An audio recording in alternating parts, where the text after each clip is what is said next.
Assalamualaikum warahmatullahi wabarakatuh. Om Swastiastu, Namo Buddhaya, salam kebajikan. Ya, kali ini kita akan masuk di eh, tanah lot, yang dimana di sini ada sebuah fenomena ular ya, yang ada di tanah lot. Ya, seperti apa? Seperti inilah para pengunjung turis lokal dan turis mancanegara, semuanya ada di sini, teman-teman. Ya.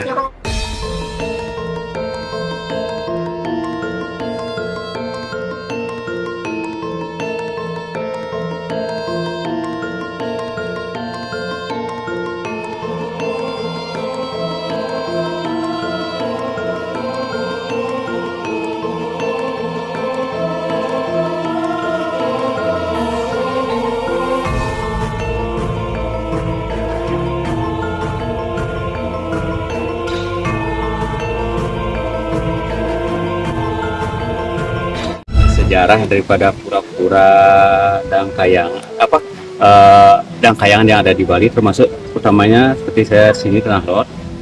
Ini asal muasalnya itu adalah dengan kedatangannya pendeta sakti yang berstana di Majapahit dulu, zamannya kerajaan Majapahit. Jadi beliau mengadakan perjalanan sepanjang pantai di pantai selatan Tanah Lot, dari daerah Jembrana, saya bilang ya, negara. Itu ada Pura Rambut Siwi namanya. Di sana beliau juga istilahnya istirahat setelah perjalanan panjang dari Jawa ke Bali. Kemudian sedikit lagi ke timur, Serijong namanya. Setelah dari sana turunlah beliau di sini. Bukan di sini pertama, di Pekendungan namanya.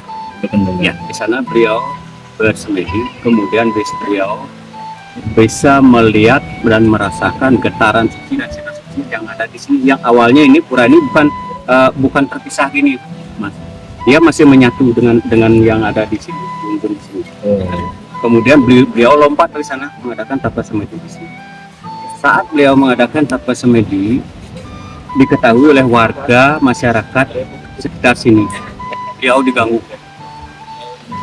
Karena merasa terganggu di dalam persemedian beliau. Jadi beliau memutuskan saat itu air lagi pasang gede, diputuskan diambil tongkat, diputus sehingga terpisah antara karang yang di sana dengan di sini tidak menyatu lagi. Tujuannya apa? Ya, tujuannya biar mereka itu tidak diganggu, karena tujuannya beliau itu baik di sini. Karena masyarakat di sini kan melihat dia itu orang asing di sini, makanya sebenarnya masyarakat juga tujuannya bukan mengganggu jelek gitu, mungkin mengadakan suatu komunikasi, karena beliau sedang fokus kepada tugasnya beliau, makanya dibikinlah jarak antara itu. Karena laut ada pasang surutnya, di saat air laut surut di sana itu kering, datang lagi lah beramai-ramai masyarakat yang di sini itu untuk mendekati beliau, karena belum final juga persemedian beliau. Diambil selendangnya yang warna map seperti ini, bisa disorot, warna hitam putih ini diciptakan beribu-ribu ekor ular untuk melindungi beliau, bukan untuk menyerang, hanya untuk melindungi. Sehingga sampai sekarang ular itu masih kita sakralkan di sini, warnanya persis kayak ini. Masih ada ular, masih warnanya seperti ini. Jangan keliru nanti kalau ular laut ada dua macam, warna hitam putih yang agak biru mengkilap, itu bahaya sekali ya, itu yang luar biasa agresifnya. Kalau di sini warnanya kayak ini, berem gini, cuman dia tuh jinak gitu. Setelah itu kemudian selesai ada komunikasi antara beliau dengan bendesa namanya di sini, bendesa desa di sini, menyampaikan tujuan beliau, apa tujuannya mengadakan tapa semedi dan berbuat seperti itu. Kemudian pimpinan desa di sini itu mengerti, dan beliau pun berpesan, suatu saat kamu harus membangun tempat pemujaan untuk umatmu di sini, yang akan disembah oleh seluruh umatmu yang ada di sini di Bali gitu. Sehingga akhirnya di abad ke-11 barulah berdiri pura ini. Sebelum abad ke-11 itu sudah pisah. ceritanya seperti itu kalau yang di sini. Dan di samping itu, karena kesediaan daripada bendesa yang ada di desa sini dan mematuhi daripada perintah beliau, maaf sebelumnya saya sambung lagi, kalau dulu beliau tuh dari Jawa kan bernama Dangyang Nirarto. Setelah di Bali dirubahlah sebutannya oleh orang Bali, orang Hindu Bali itu menjadi Pedando Sakti Wawurauh. Pedando itu artinya orang suci, Wawurauh itu baru datang, orang suci yang baru datang ke Bali. Itu artinya Pedando Sakti Wawurauh itu. Di situ kemudian saya sambung lagi setelah selesai kompromi dan mengikuti daripada perintah beliau, dihadiahkanlah sebuah keris sakti kepada bendesa di sini. Makanya bendesa Brabani disebut bendesa sakti berkat keris kecil itu yang sampai sekarang masih berstana di kerajaan sini. Kediri juga namanya sini, Kediri Tabanan sini. Di sana disimpan. Jadi diarak setiap 6 bulan sekali pada hari raya Kuningan pas ke Pura Pekenungan, bukan ke sini. Karena beliau jejaknya pertama di sana. Itu pun berjalan kaki 12 km. Target waktunya jam 12 tank harus sampai di sini. Jalan kaki. Tidak boleh naik kendaraan, baliknya pun begitu. Tidak boleh pakai payung. Payung itu kayak daun kenau yang kecil-kecil gini. Itu yang dipakai payungnya selama perjalanan. Jadi nggak boleh pakai payung, naik motor, naik ini. Jalan pun bukan mengikuti jalan satu ini, jalan yang lama. Kadang-kadang turun kali, turun parit, segala macam anunya. Itu jalan-jalan yang dulu itu yang dicari lagi. Jadi itu cerita sedikit tentang Tanah Lot. Terus ularnya itu ada berapa ratus, ada berapa ribu? Kalau ini ya, kalau nampaknya itu nggak mesti dia, Mas. Nggak mesti. Kita juga kadang-kadang dulu pernah 1 minggu sama sekali nggak ada. Tamu kecewa, tukang ular yang jaga ularnya di sana juga udah bingung, nggak ada muncul. Kita nggak tahu juga entah apa penyebabnya gitu. Dan sampai itu berapa dapat itu ada ular seperti itu tuh besarnya nggak pernah ada yang besar, paling besar sebesar ibu jari kaki aja, nggak pernah ada yang besar. Dan itu pun jinak sekali dipegang, nggak apa-apa dia. Ada berapa biasanya? Kalau saya lihat keseharian di sini paling banyak ada 4 ekor, ya nggak banyak sekali, nggak ada banyak. Yang di sana, yang di apa namanya, dipajang di dalam gua sana. Tapi kadang-kadang kalau yang di air suci, kadang-kadang di atas itu udah ada lubang-lubang kecil, ada juga yang di sana. Air suci. Iya, itu sudah air suci. Itu kalau airnya itu kan muncul tahun 1990, bukan dari zaman dulu. Oh. Karena ceritanya begini. Kita di sini di setiap upacara besar di sini, kewalahan mencari air yang kita sucikan untuk persembahyangan di sana. Jadi kita nggak boleh mengambil air sembarangan di sumur orang, tuh nggak boleh. Kita ngambilnya jauh tanpa diduga, akhirnya muncullah air sebesar gini, sebesar pergelangan kaki ini muncul airnya. Itu awal-awalnya air itu kita belum ada pengetesan ke laboratorium. Ada serombongan anak-anak mahasiswa dari ITB Bandung ke sini. Yang satu ceweknya itu kepingin sekali untuk meminum, padahal orang sini belum berani karena baru-baru muncul airnya. Begitu dia minum, ada menjelang 20 menit dia pingsan, sakit perut, pingsan. Kita takut sampai dilarikan ke rumah sakit. Kemudian dia panggillah dari petugas laboratorium yang ada di sini di Kabupaten Tabanan. Setelah dicek airnya itu bagus, layak minum. Kadar garam nggak ada, kadar kapurnya nggak ada, jadi bersih.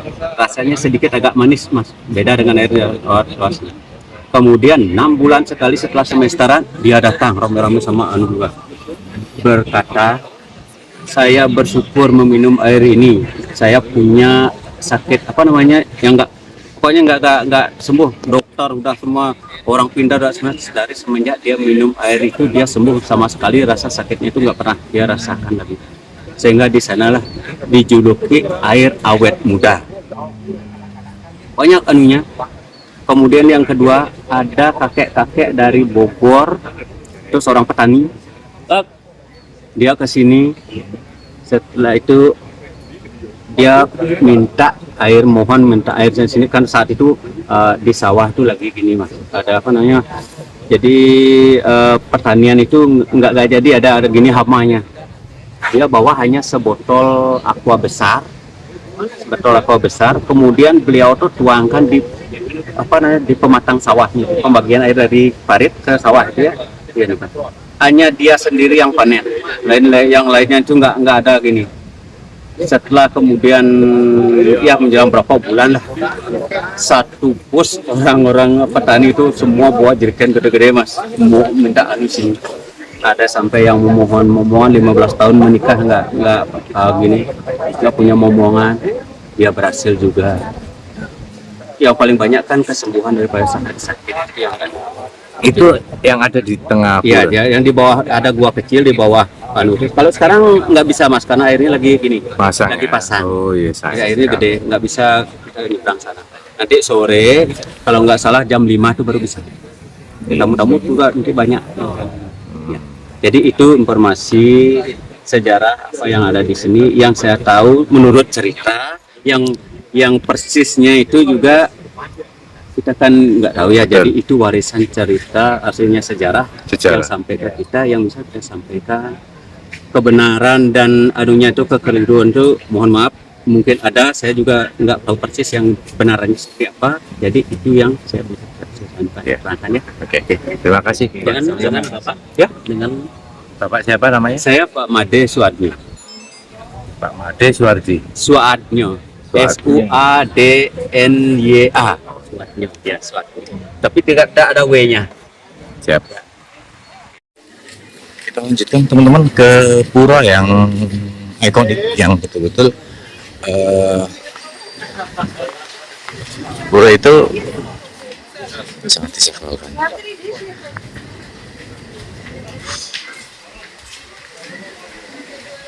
Seperti ini suasananya, dan ini bentuk jualan mani-mani.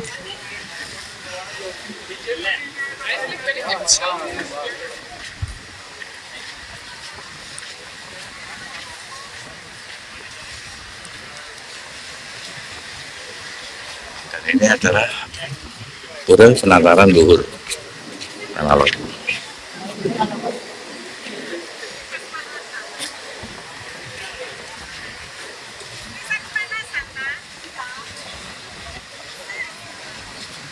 Ya, teman-teman. Wow. Oh, ternyata kita nggak bisa masuk karena pasang, teman-teman. Duh, sayang sekali. Biasanya kita akan masuk kalau airnya itu lagi surut. Coba kita lihat dari sini. Nah, ini ada sebuah sesajen ya.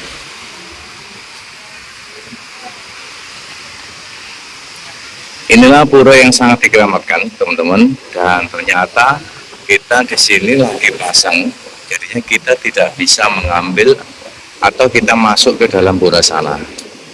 Sangat disayangkan sekali. Masuk lepu kan? Iya, pasang. Kalau lagi surut, kita bisa naik ke sana. Ya, jadi kita harus balik.